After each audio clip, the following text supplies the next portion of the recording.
नमस्कार, welcome to दिनामी economy and economics. मैं हूं दिग्विजय मिश्रा।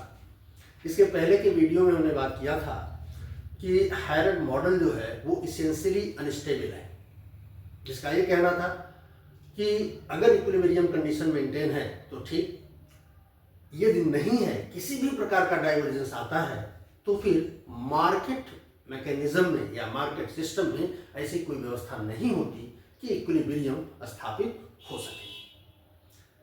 ऐसा क्यों है? ऐसा इसलिए है कि हायरार्की ने जो एजम्पशंस ली हैं उन एजम्पशंस में बहुत रिजिडिटी है। उनकी एजम्पशन ये थी कि सेविंग रेट कांस्टेंट है, कैपिटल आउटपुट रेशियो कांस्टेंट है और कैपिटल लेबर रेशियो भी कांस्टेंट है। तो इन एजम्पशंस के आधार पर जो मॉडल उन्होंने एक्सप्लेन किया उसमें इनस्टेबिलिटी आ गई। उनका कहना यह था कि जो इकोनॉमी के वेरिएबल्स हैं, जो तीन ग्रोथ रेट उन्होंने दिया, जी, GW और GN, इनके जो डिटर्मिनेंट्स हैं वो अलग अलग हैं और ऐसा बाई चांस ही हो सकता है कि प्रत्येक के डिटर्मिनेंट से जो ग्रोथ रेट आ रहा है वो तीनों आपस में एक दूसरे के बराबर है। लेकिन बाद में अर्थशास्त्रियों ने इस बात पर विचार किया और ऐसे मॉडल्स डेवलप किए जिसके माध्यम से ये कहा जा सकता है कि मार्केट सिस्टम इक्विलिब्रियम में बना रहेगा, जो कि लेजर फेयर इकोनॉमी के बारे में कहा जाता है that market is always in equilibrium और market forces have capacity to restore equilibrium. तो आज हम इसमें समझेंगे कि कैसे हायरार्की मॉडल की इनस्टेबिलिटी को दूर किया गया है। जी बराबर होता है एक्चुअल ग्रोथ रेट, ये बराबर होता है saving rate upon capital output ratio. Warranted growth rate GW ये बराबर होगा जो रिक्वायर्ड सेविंग रेट है या जो रिक्वायर्ड कैपिटल आउटपुट रेशियो है। हायरार्की का कहना यह है कि अगर ये बराबर है तो ठीक, लेकिन अगर बराबर नहीं है, जैसे अगर G is less then GW, अगर ऐसी स्थिति बन गई कि एक्चुअल ग्रोथ जो है वो वारंटेड ग्रोथ से कम है, तो इकोनॉमी जो है वो सेकुलर स्टेग्नेशन में चली जाएगी, लगातार घटता जाएगा। और अगर G is greater than GW तो इकोनॉमी लगातार बूम की कंडीशन में जाएगी। कोई मैकेनिज्म ऐसी नहीं है जिससे दोनों एक दूसरे के बराबर हो। अब हम कोई फिगर एक्चुअल ले लेते हैं। जैसे मान लीजिए कि इकोनॉमी का जो सेविंग रेट है वो 9% है, सॉरी जो सेविंग रेट है वो 30% है और कैपिटल आउटपुट रेशियो 4 है, तो एक्चुअल ग्रोथ रेट क्या हो जाएगा? 7.5%। जो एंटरप्रेन्योर्स हैं, इकोनॉमी के जो प्रोड्यूसर्स हैं, suppose they want warranted growth rate of 10%, तो इस ग्रोथ रेट को कैसे प्राप्त किया जा सकता है? हायरार्की के अकॉर्डिंग तो प्राप्त नहीं हो सकता,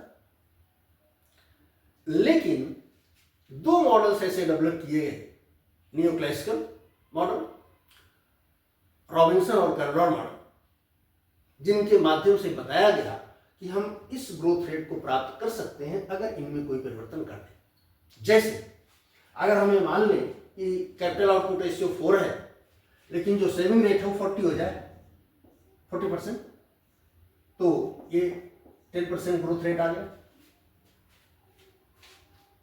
या हम ये मान लें कि सेविंग रेट 30% ही हो बट कैपिटल आउटपुट रेशियो 3 हो जाए,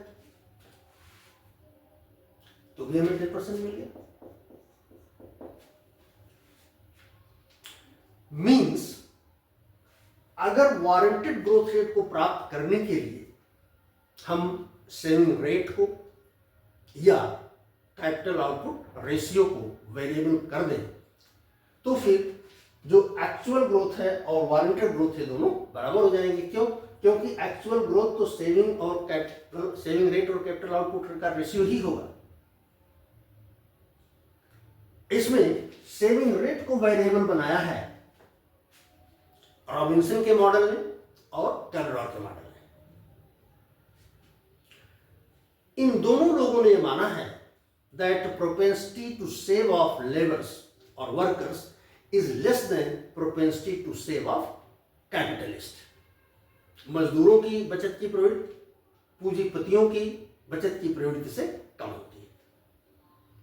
और इस एजम्पशन के आधार पर इन लोगों का यह कहना है कि अगर एंटरप्रेन्योर्स इन्वेस्टमेंट बढ़ाते हैं so that higher growth rate can be achieved, तो ऐसी स्थिति में इकोनॉमी में प्रॉफिट भी बढ़ती है। रॉबिन्सन का कहना है कि अगर इन्वेस्टमेंट बढ़ाया जाएगा तो इनकम बढ़ेगी और इनकम बढ़ती है तो रेट ऑफ प्रॉफिट भी बढ़ती है। और निश्चित रूप से अगर रेट ऑफ प्रॉफिट बढ़ेगी, चूंकि प्रोपेंसिटी टू सेव प्रॉफिट की ज्यादा है, तो इकोनॉमी का सेविंग रेट भी बढ़ जाएगा। यह रॉबिन्सन का कहना है। तो इनके अनुसार इन्वेस्टमेंट बढ़ाने से रेट ऑफ प्रॉफिट बढ़ जाएगा और इसके कारण सेविंग रेट इकोनॉमी में बढ़ जाएगा। तो हम जो भी वारंटेड ग्रोथ के लिए रिक्वायर्ड सेविंग होगी वो सेविंग हम प्राप्त कर सकते हैं। इसी तरह कैलडॉर का कहना है कि अगर जो प्रोड्यूसर्स हैं वो इन्वेस्टमेंट बढ़ाते हैं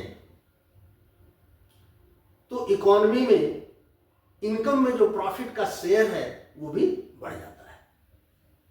यहां भी वही बात आ गई, क्योंकि इन्होंने भी ये माना है कि अगर प्रॉफिट बढ़ती है तो सेविंग बढ़ जाएगी, क्योंकि जो प्रॉफिट का प्रोपेंसिटी टू सेव है वो लेबर की अपेक्षा कहीं ज्यादा है।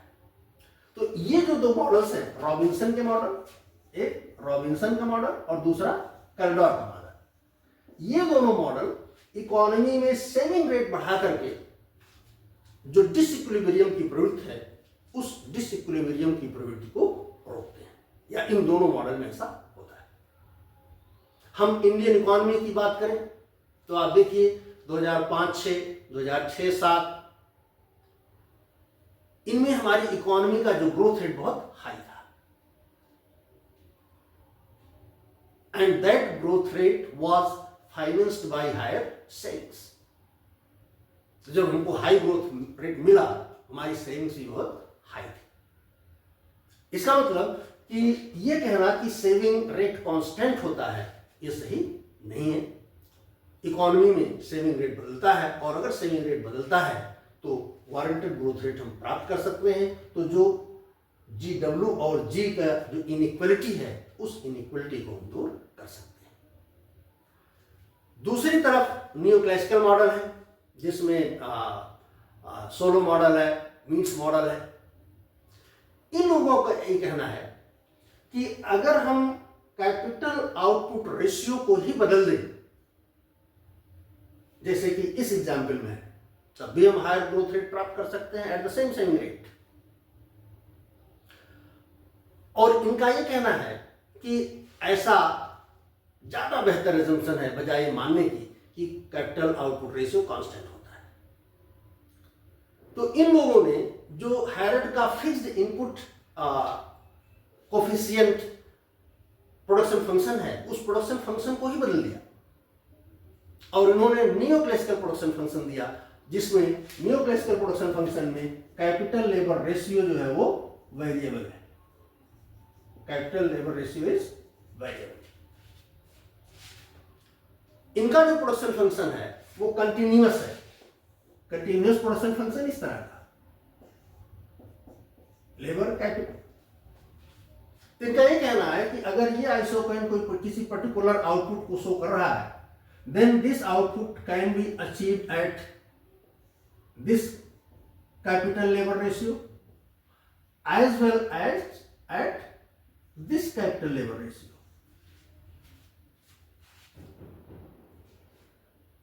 तो इनका कहना है कि अगर सेविंग्स कांस्टेंट हैं और वारंटेड ग्रोथ रेट को फाइनेंस करने के लिए सेविंग की शॉर्टेज है, then capital is substituted by labor. अगर इस सेविंग रेट पर और गिवन कैपिटल लेबर रेशियो पर हम ग्रोथ रेट प्राप्त नहीं कर रहे हैं, then market mechanism and market system will go to a higher level of capital labour ratio, sorry lower level of capital labour ratio, अगर हम यहां की बात करें